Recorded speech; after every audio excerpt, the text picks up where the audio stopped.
नमस्कार। श्री रामचरितमानस के इस एपिसोड में आप सभी का स्वागत है।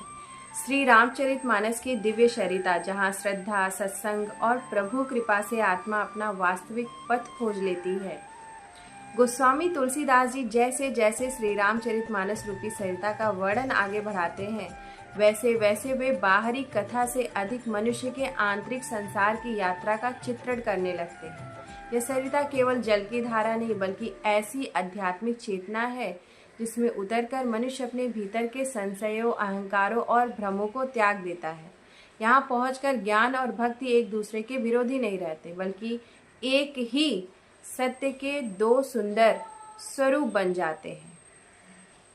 जे श्रद्धा संबल रहित नाही सतन कर साथ न पावहिताई, ते न पावई मानस अगाधा, जिनहि न प्रिय रघुनाथ प्रसादा।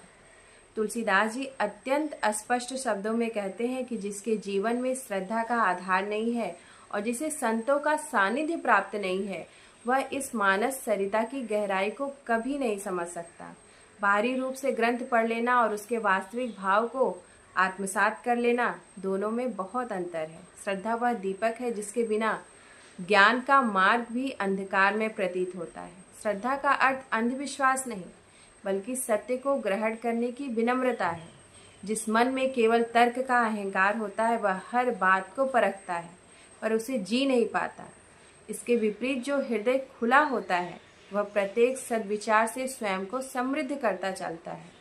इसी कारण संतों का संग और विनम्र मन आध्यात्मिक उन्नति की पहली सीढ़ी माने गए हैं। राम भगत जिनके उरनाही, तिन्न कहु सुख सपने उनाही, मानस सलिल रहे समीपा, तव न बुझई जीवन दीपा। कवि संकेत करते हैं कि जिनके हृदय में राम भक्ति नहीं है वे मानस के समीप रहकर भी उसके वास्तविक आनंद से वंचित रह जाते हैं। जैसे कोई प्यासा नदी के किनारे बैठा रहे और जल ग्रहण ना करे, वैसे ही केवल बाहरी संपर्क से आत्मिक परिवर्तन संभव नहीं होता। राम भक्ति का अर्थ केवल नाम जप नहीं बल्कि सत्य, मर्यादा, करुणा और कर्तव्य को जीवन का आधार बनाना है। जब तक मनुष्य इन गुणों को अपने व्यवहार में स्थान नहीं देता तब तक उसका ज्ञान अधूरा रहता है। वास्तविक परिवर्तन भीतर के आचरण से आता है, केवल शब्दों से नहीं।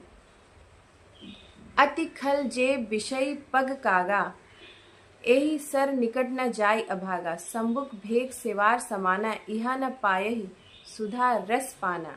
तुलसीदास जी यहाँ अत्यंत सुंदर प्रतीक का प्रयोग करते हुए वे कहते हैं कि जैसे बगुले, कौवे, मेढक और घोंगे कमल के वास्तविक सौंदर्य और मकरंद का आनंद नहीं ले सकते, वैसे ही विषय वासनाओं में डूबा हुआ मन इस दिव्य सरिता के अमृत को ग्रहण नहीं कर सकता। इसका अर्थ किसी व्यक्ति का अपमान नहीं बल्कि मन की अवस्था का चित्रण है।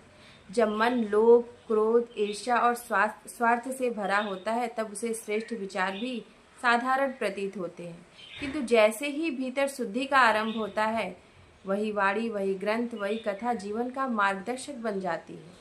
इसलिए बाहरी परिवर्तन से पहले अंतर मन का परिष्कार आवश्यक है।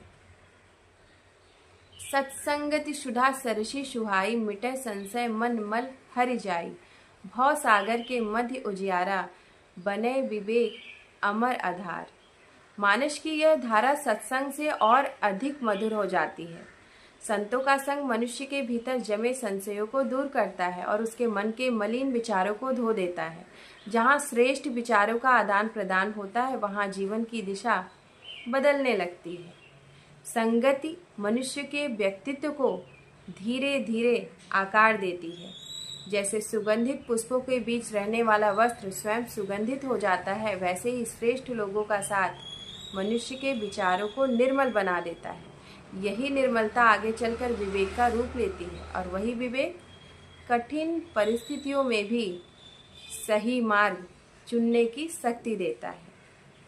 जय श्री राम।